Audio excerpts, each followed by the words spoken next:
একটু খেয়াল করে শুনেন। আল্লাহু আকবার। আপনি কি কল্পনা করতে পারেন 40 বছরের পাহাড় সমান গুনাহ আল্লাহ মাফ করে দিলেন মাত্র 10 সেকেন্ডের একটি তওবায়? হ্যাঁ, ঠিকই শুনছেন। কিন্তু এটা কিভাবে সম্ভব হলো শুনেন।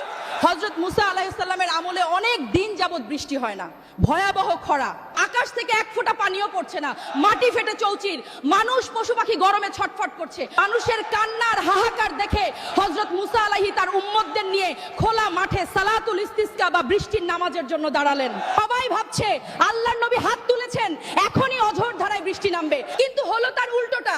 বৃষ্টি তো হলোই না, বরং রোদের তাপ যেন আরো বেড়ে গেল, আগুনের মতো গরম বাতাস বইতে শুরু করলো।